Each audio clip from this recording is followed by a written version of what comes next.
हमारी संस्कृति, हमारा धर्म सदा चले निरंतर। सब्सक्राइब करें। नमन। गांव की गलियां बारिश में भीग चुकी थी। मिट्टी की महक चारों तरफ फैली थी। राम खिड़की से बाहर देखता हुआ इन बूंदों को अपनी हथेलियों में थामने की कोशिश कर रहा था। तभी बाहर से एक अनोखी आवाज आई, विठ्ठल विठ्ठल जय हरि विठ्ठल, विठ्ठल विठ्ठल जय हरि विठ्ठल। वो आवाज बारिश में भी भीग रही थी। राम ने हैरानी से देखा। वो लोग भीगते हुए जा रहे थे, लेकिन उनके चेहरे पर मुस्कान थी। वो लोग कौन थे? हजारों भक्त, नंगे पांव, कंधे पर भगवा झंडा, माथे पर तिलक। बारिश और कीचड़ में भी उनका उत्साह कम नहीं था। उनके कदम थकते नहीं थे। उनके जुबान पर एक ही नाम था, विठ्ठल विठ्ठल विठ्ठल। राम भागते हुए अपने दादी के पास आया। उसने पूछा, दादी, ये लोग कौन हैं जो बारिश की परवाह किए बगैर चले जा रहे हैं? दादी मुस्कुराए और बोली, बेटा, ये आषाढ़ी एकादशी की वारी है। हर साल ये लोग पंढरपुर में विठोबा के दर्शन के लिए जाते हैं। ये केवल यात्रा नहीं, ये भक्ति की पराकाष्ठा है।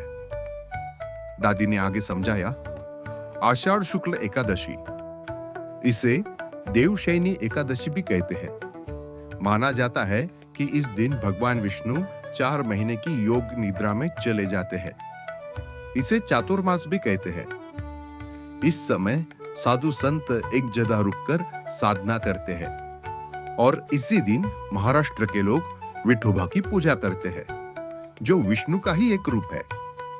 आगे दादी कहती है, विठोबा, पांडुरंग, वो भगवान जो अपने भक्त के इंतजार में ईंट पर खड़े हैं। मूर्ति में हाथ कमर पर, चेहरा शांत, आंखों में करुणा। ये सिर्फ पत्थर नहीं, एक प्रतीक है, प्रेम का, धैर्य का और समर्पण का। फिर आगे राम ने पूछा, दादी, ये वारी क्या है? दादी बोली, वारी मतलब यात्रा। संत ज्ञानेश्वर, संत तुकाराम, इन जैसे संतों की पालकी लेकर हजारों लोग महाराष्ट्र के हर गांव से पंढरपुर के लिए निकलते हैं। बारिश हो या कीचड़, वो रुकते ही नहीं। उनकी मंजिल सिर्फ एक रहती है, विठोबा के दर्शन। ये परंपरा कब से शुरू हुई? फिर दादी ने कहा, ये परंपरा सदियों पुरानी है बेटा। इसे संत ज्ञानेश्वर के पिताजी श्री विठ्ठल पंत ने शुरू किया था। फिर इस परंपरा को संत ज्ञानेश्वर, संत तुकाराम, इन्होंने जारी रखा। उन्होंने लोगों को बताया कि भक्ति का मतलब मंदिर में जाना नहीं, बल्कि धैर्य, प्रेम और सेवा करना भी है।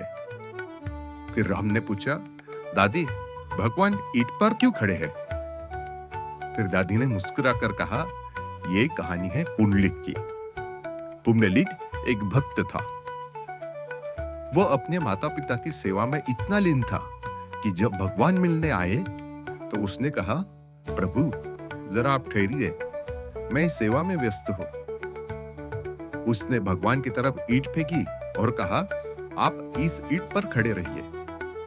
भगवान मुस्कुराए और वही खड़े हो गए। माता पिता की सेवा भगवान से भी बड़ी है।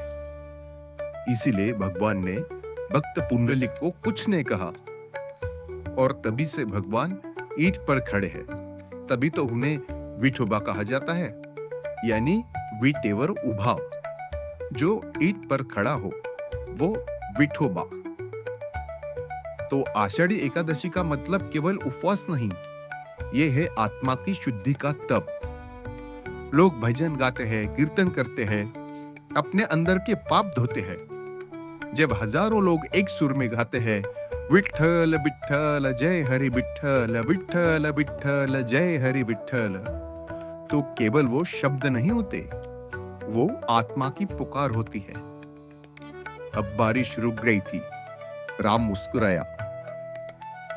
उसने हाथ में झंडा लिया और दौड़ता हुआ उस भीड़ में शामिल हो गया। विठोबा और खमाई की जय। जय हरि विठ्ठल विठ्ठल विठ्ठल, जय हरि विठ्ठल।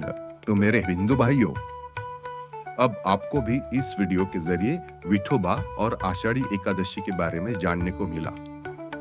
हमारा धर्म अनोखा है, हमें इसके हर पहलू को समझना चाहिए।